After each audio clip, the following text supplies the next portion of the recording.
You know, when someone from your past suddenly reappears, maybe after months, even years of silence, it's easy to feel like it means something. Maybe he sends that, "Hey, stranger" text.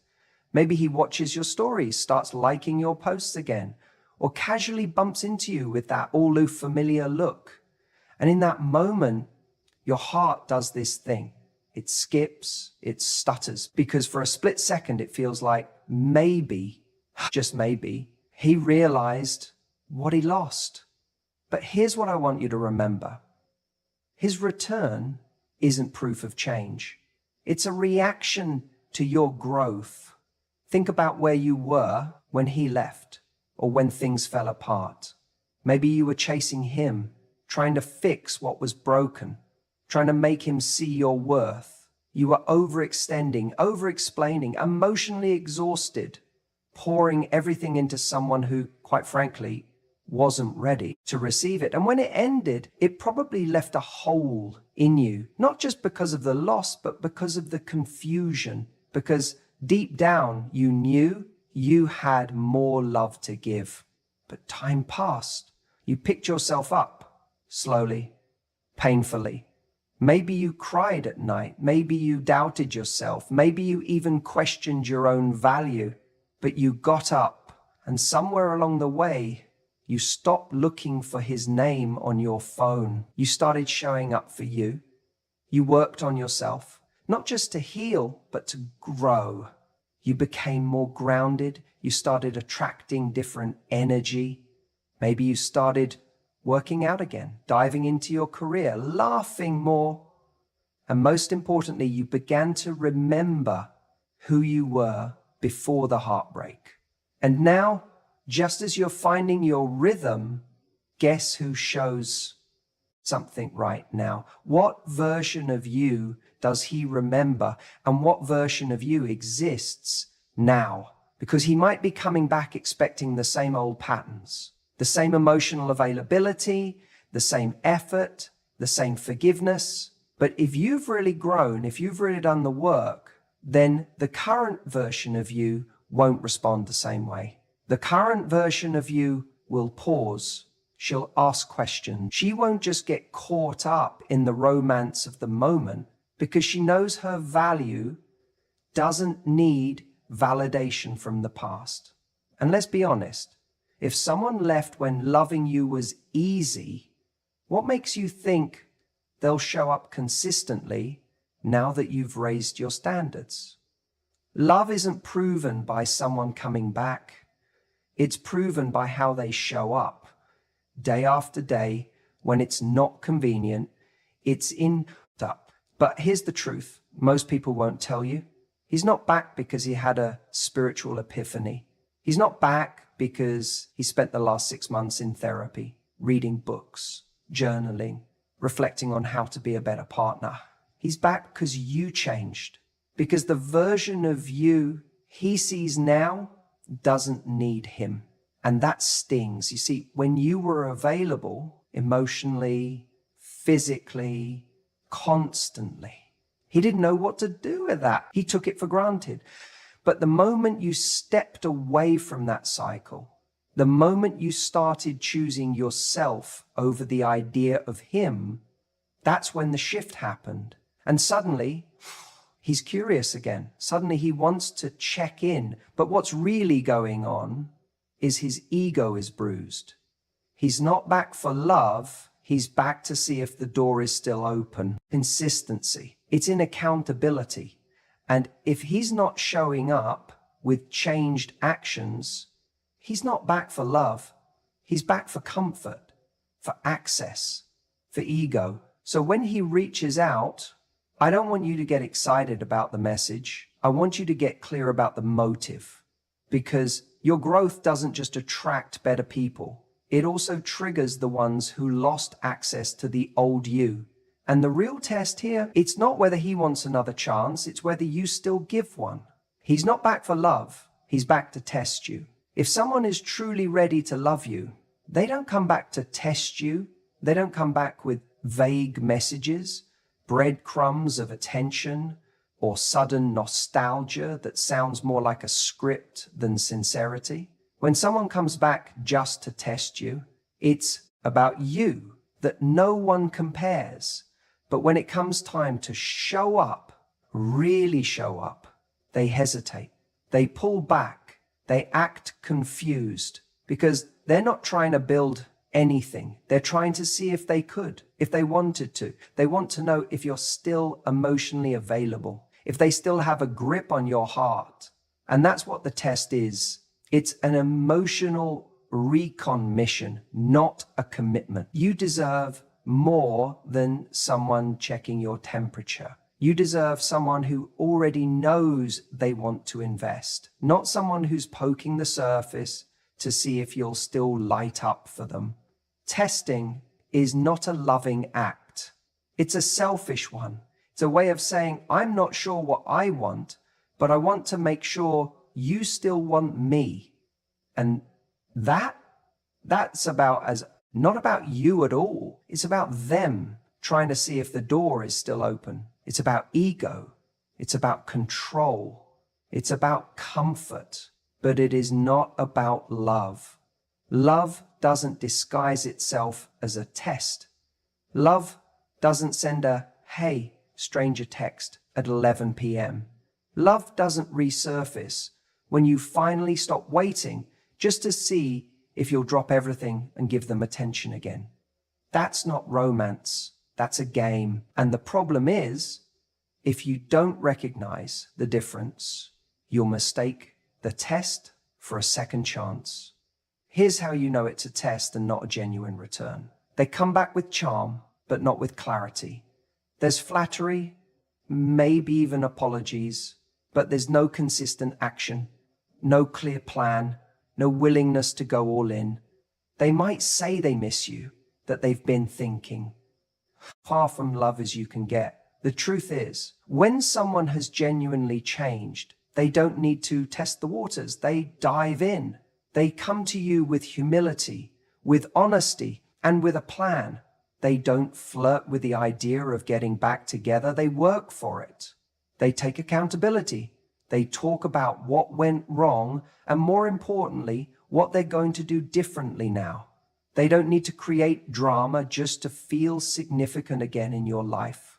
They come in with the intention to give, not just to take. But when someone's back to test you, the entire interaction is built on uncertainty. They give just enough to spark your hope, but never enough to settle your heart. And if you start chasing clarity from someone who's only giving you confusion, you'll find yourself, this is a hard pill to swallow, because it would feel so much better if he came back saying, I've changed, I went through the fire, and I'm ready now.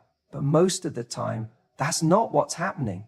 Most of the time, he's just feeling the gap your absence created. And he wants to know if he can still reach you, if the part of you that once loved him blindly still exists. But don't confuse reappearance with reinvestment. Just because someone comes back doesn't mean they're prepared to stay. Sometimes they just want to know they still can. And what that does is test your boundaries. It tests your self-worth. It tests whether the version of you that healed is willing to protect her peace, or if she'll trade it again for potential. I want you to ask yourself, back in that same cycle that left you broken in the first place. And let's be honest, tests like this only work if you're still unsure of your own worth, if you still need their validation, if you still crave the possibility that this time could be different, then you'll fall for the test. You'll reply, you'll engage, you'll think, maybe this is it. But if you've grown, if you've really healed, then you'll recognize that someone trying to see if they still can is not someone who deserves to. Because the ultimate shift is when you stop proving yourself to the person who left. When you stop showing up with your heart in your hands, hoping they'll finally take it seriously. When you stop making yourself available to people who only show up when their own life is empty. That's when the game ends. That's when the test fails. And I get it. It's hard to walk away from someone who feels familiar. It's hard to let go of the fantasy that they finally realized how amazing you are. But ask yourself, if this wasn't about your growth, would they even be here? If you hadn't moved on, if you hadn't started thriving, would they still be silent? Because a person who comes back just to test you is someone who's more interested in the effects they have on your life than the role they want to play in it. They want to see if they still matter, but they don't want to do the work to truly matter again. So when that message comes, when the call arrives, when the old feelings start to swirl up again, pause. Don't answer with your loneliness. Don't answer with your memories. Answer with your standards. Let them show you why they came back. Let their actions speak.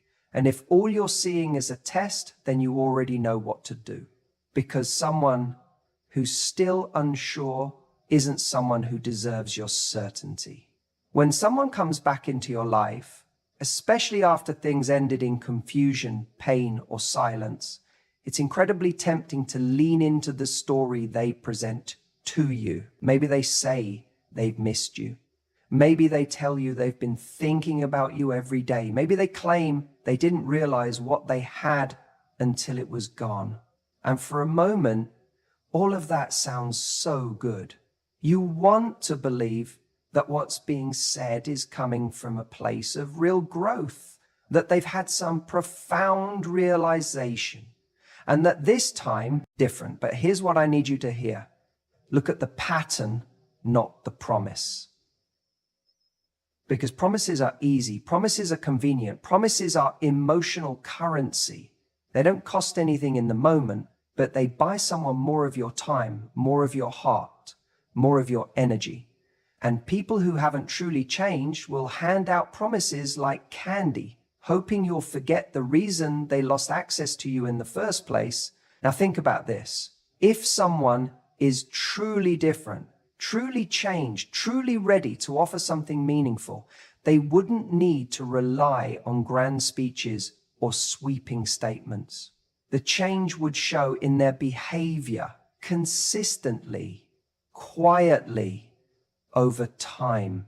That's how real growth works. It doesn't knock on your door with a dramatic apology. It shows up in how someone listens, in how they respect your internal work to break those habits. They are not coming back to love you better. They're coming back to repeat the cycle.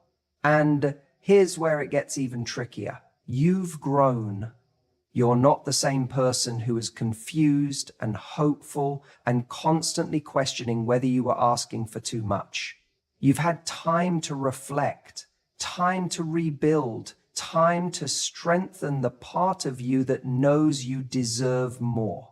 And now they return, not necessarily because they want to give you everything you deserve, but because your growth makes them uncomfortable. Your glow disrupts their comfort. It reminds them that they no longer have access to you, and that stings their ego. So their promises are not just about love, they're about control. Can they still get in? Can they still take up space in your heart? Can they still interrupt? Boundaries in how they respond when they don't get what they want. But instead, what often happens is this. Someone comes back and paints a beautiful picture of what could be. They talk about how they see things differently now, how they can't stop thinking about the connection you had, how they were scared before, but now they're ready. And because your heart remembers the connection, the intimacy, the moments of vulnerability, you start to want to believe them. But belief on its own isn't enough. You need to compare what's being said now to the pattern that existed before. Ask yourself, what was the dynamic like back then? Did they avoid commitment? Did they breadcrumb you emotionally? Were they available only when it suited them? Did they disappear when things got too real or difficult? Because unless they've done the peace you've created for yourself, this is where you need to be brutally honest with yourself. Don't listen just to the words, look at the behavior. How are they showing up differently, not just today, but consistently? Are they respecting the space you needed to heal? Or are they trying to bulldoze their way back in because it's convenient for them now? Are they being patient, understanding that trust has to be rebuilt? Or are they pressuring you for a quick answer because they can't tolerate not being in control of the outcome? It's easy to fall for promises when your heart still cares, but loving someone isn't the same as trusting them with your future. And this moment, the moment where they come back with all the right words, is the moment you must choose pattern over promise. You've already seen the movie. You know how it ends. Unless the script has truly changed, don't buy a ticket to the sequel hoping the ending will magically be different. Real love doesn't rely on second chances. It earns them through action, through effort, through consistency, and through respect. If that's not what you're seeing, no matter how romantic the return may seem, they're not back to love you. They're back to test you. Don't fail the test you already passed. What he's drawn to isn't always you. It's your glow up, your strength, your confidence. And that's the part we don't always see clearly when someone reappears from our past, especially when it's someone who once had a grip on our emotions. It's tempting to think maybe he finally realized what he lost. That's the narrative we want to believe. It feels good. It scratches that old itch for validation. But often, what he's actually noticing isn't that he loves you. It's that you're no longer the version of you who needed him. That woman who was once waiting for a text, hoping for commitment, giving him the benefit of the doubt over and over again, that woman is gone. Now you've got new energy, a new sense of peace. You smile without thinking about him. You glow. You post that picture and you look happy, not performative happy, but genuinely full. That's attractive. That catches attention. And to someone who used to hold emotional control over you, that's deeply unsettling. So they come back, but not necessarily with the right intention. It's not, I've thought about everything and I want to build something real with you. More often it's, wait, she's really over me?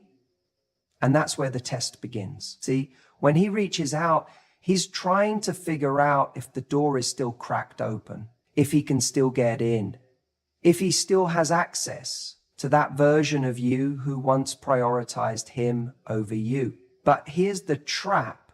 When someone reappears, we don't see it as a test.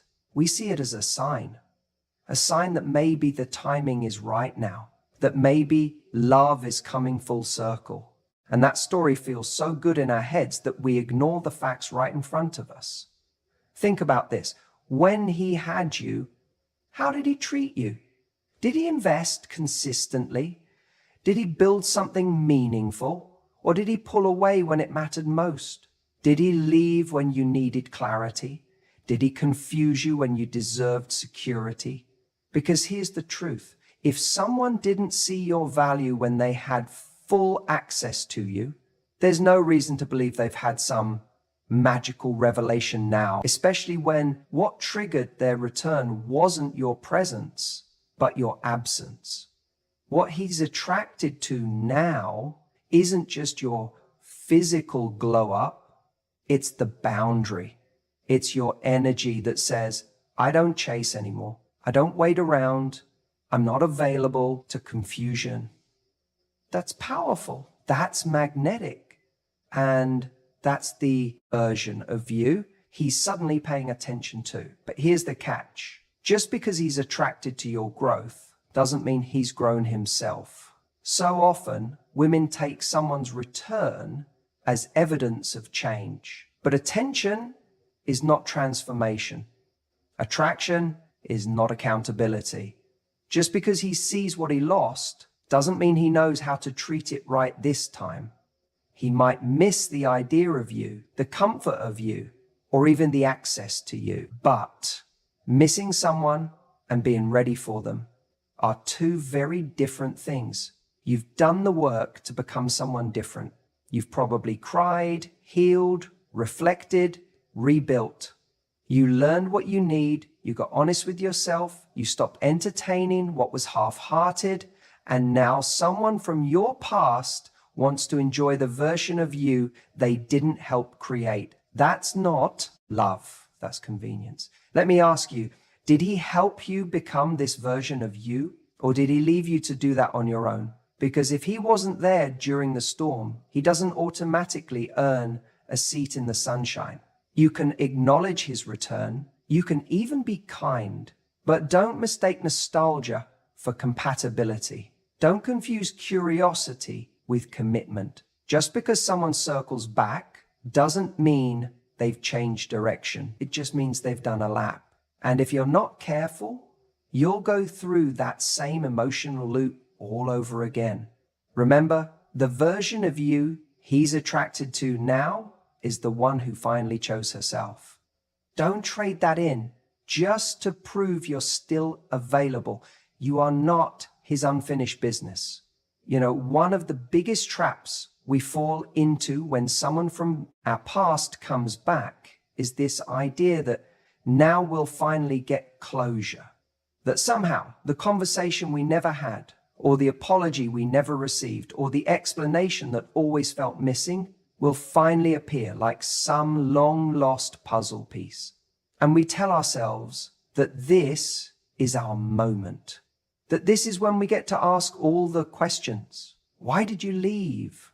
Why did you hurt me? What changed? But here's the truth that's hard to swallow. Closure doesn't come from them returning. It doesn't come from that long-awaited message or the call you never thought would happen. Closure comes from you, from what you decide to accept, from what you choose to walk away from the decision to stop needing more from someone who already showed you they didn't know how to give it the first time. When someone comes back, it can stir up so much. Emotions you thought you had buried, questions you thought didn't matter anymore. A part of you might even feel vindicated, like, see, they did come back. They did miss me. And yeah, that's validating. Of course it is. But don't confuse that moment of validation with reconciliation. They are not the same thing. See, sometimes people don't come back because they miss you. They come back because they miss the way they felt when they had you. They miss the comfort, the access, the ego boost.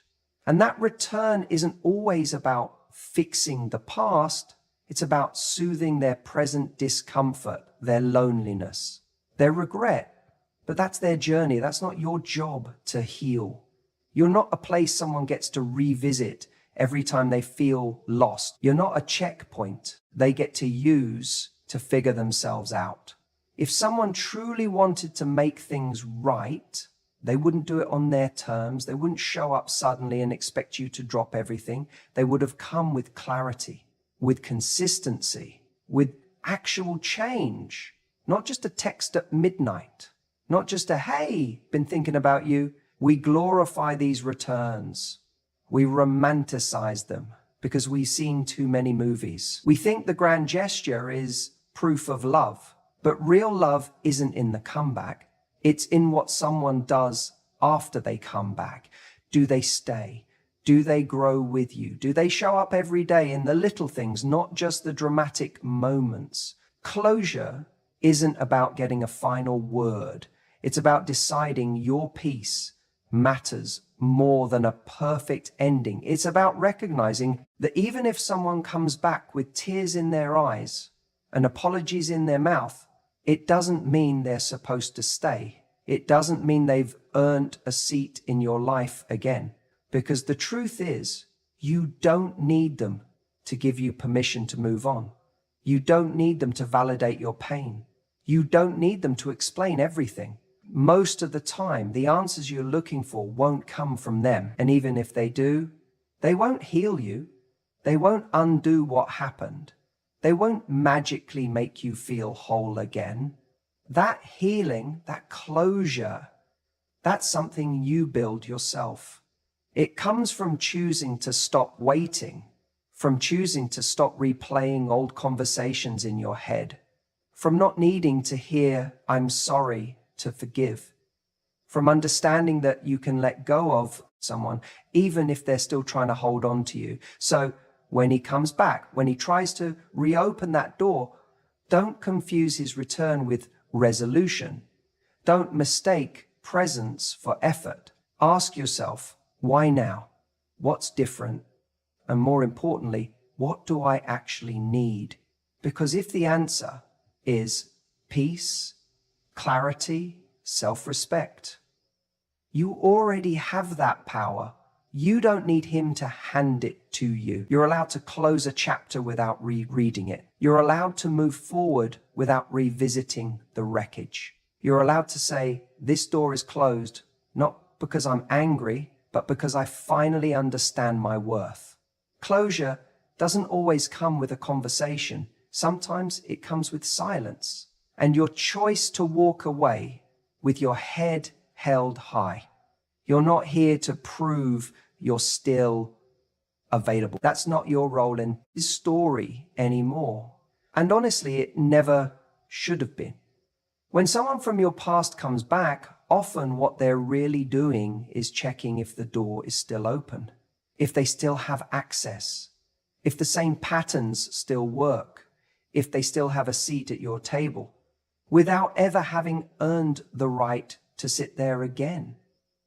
See, he's not showing up because he's had some profound revelation about the kind of partner he wants to be. He's not coming back with a blueprint for how to love you better, how to communicate more deeply, how to hold space for your needs and desires. He's coming back because he's curious. Curious if the version of you that once made space for him, that forgave him, that bent for him, that waited for him, still exists. This moment isn't about romance. It's about power. It's about control. He wants to know, do I still affect her? Can I still get in her head? Can I still get a response? And this is where the test really begins. Because the temptation is strong. When someone who once meant so much to you reappears, it activates something. Nostalgia, hope, maybe even a little excitement. It feels validating, even flattering. He came back. He still thinks about me. He still wants me. But don't mistake that attention for love. Don't confuse that pull for purpose. This is the fork in the road. The version of you who once would have replied instantly, who would have left the door ajar just in case he came back, who believed that maybe, just maybe, this time could be different, that version is gone. And it should be, because you've grown, you've learned, you've seen the cost of giving someone unlimited access to you without requiring them to show up with consistency, with integrity, with real love. So when he texts, when he shows up, when he says all the right things that he's probably said before, pause. Ask yourself, if I had never known him before and he came to me like this today, would I open the door? Would I entertain this energy? Would I believe this pitch? Because too often we make decisions based on history, not quality. We let familiarity override our standards. But a man isn't owed a second chance because you once loved him. And you're not obligated to explore something again just because he regrets letting it go the first time. Your growth has changed the terms of access. You're not waiting by the phone. You're not hoping he chooses you. You're not proving your worth to someone who didn't see it clearly the first time. That's the shift. That's the test you're passing. And the moment you recognize that, everything changes. This isn't about punishing him. It's not even about being angry. It's simply about acknowledging that not every return deserves a reception. Some people come back, not because they've changed, but because you have, because you've started honoring yourself, because your energy has become magnetic, because you've stopped chasing and started creating a life that's full, joyful, and deeply grounded in your own value. He feels that shift and it unsettles him. So now he shows up, he tries to reconnect, maybe even says he misses you, that he's been thinking about you. But that's not the point. What matters is, does his behavior now match the standard you've set in your life today?